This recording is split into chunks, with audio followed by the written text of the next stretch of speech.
Oppenheimer. What I think? Well, the trailer was pretty amazing, but gotta be honest, and of course, you don't quite know what to expect, but I really did not expect what he gave us.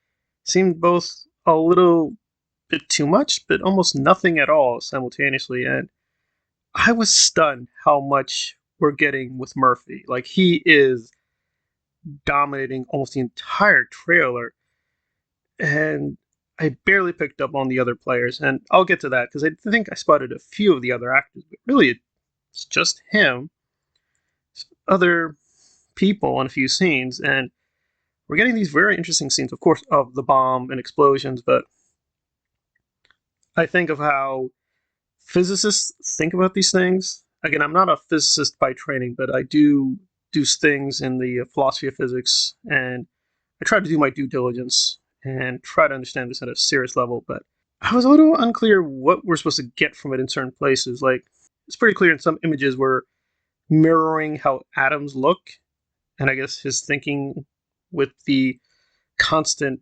images and metaphor of balls, circles, spheres.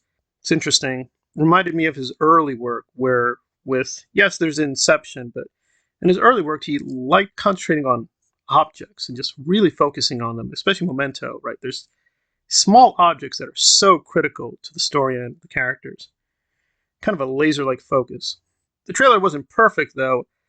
I actually found the music, frankly, kind of distracting. It didn't add as much. It was a little bit too powerful. I wanted to hear the voices and the dialogue much more clearly. I'm also kind of stunned at how colorful it was. I was assuming from the teaser and the photos that, and I'm sure we will get a lot of black and white, but if you know cinema and cinematography at a very serious level, that's not easy to do.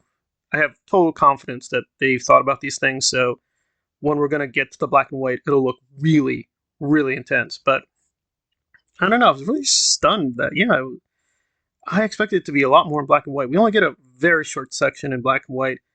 That is it. And we seem to be focused on mainly his middle years. There are a few scenes where it seems we're getting him in younger years, and I'm sure there'll be a lot of time skipping back and forth. I mean, it's a Nolan film, so it's not going to be straightforward chronology.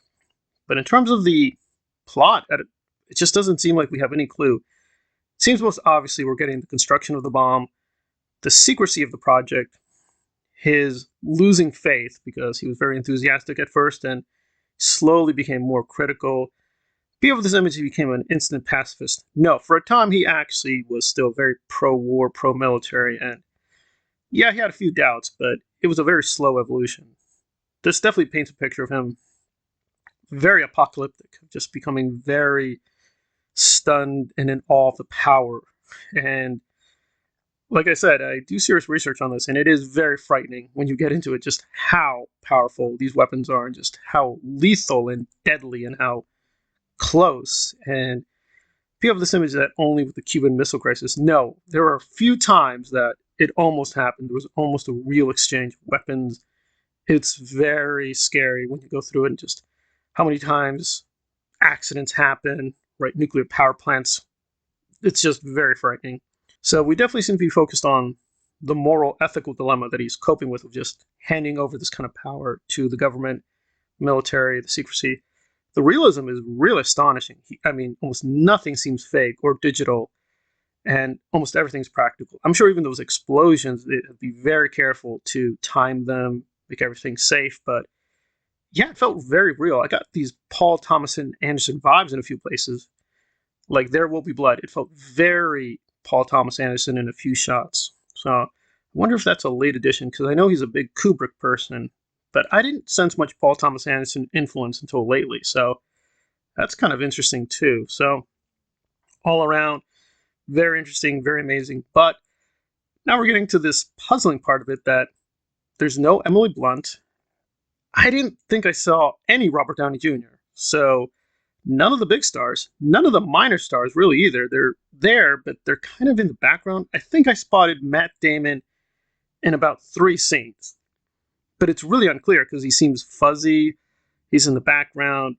He looked pudgy in one shot, and It's good. You don't recognize him, but yeah, he's not in here that much. He seemed to be the liaison to Oppenheimer with the military. I think I spotted Josh Hartnett in one shot. That is about it. I'd have to go through it again a couple more times. But yeah, it's really just Murphy. It's kind of giving me vibes like Scorsese and Robert De Niro, very much a partnership. And I think he's an amazing actor, but he definitely does not look like Oppenheimer. I'm doing more and more research, and it's, yeah, he doesn't look anything like him. So, but you see a kind of correspondence in terms of intensity and the height and just him being a little lanky. So it's a very good impression, but it's not quite him. So I'm definitely rooting for this, and I was kind of mixed on Tenant, but this one I'm very pumped for. I'm very confident this will be a great cinematic experience, but again, will it work? Avatar sort of had a disappointing box office, but that's Avatar. That's supposed to be an insane film. It's got to make incredible amounts of money. I'm sure this will be very successful, but again, we're living in a different era. This is the MCU, DCU era, and it's much harder for these kinds of films to break through, but I'm rooting for it. I really love Christopher Nolan. I'm not an uncritical fan. Some things have worked for me more than others, but I sense this will actually be a very good project. But it is a very odd way to tease the actual film. Like, it is really just Murphy. Where is everyone else? I don't know. Hopefully, we'll see more in the days and months ahead. Thanks for listening.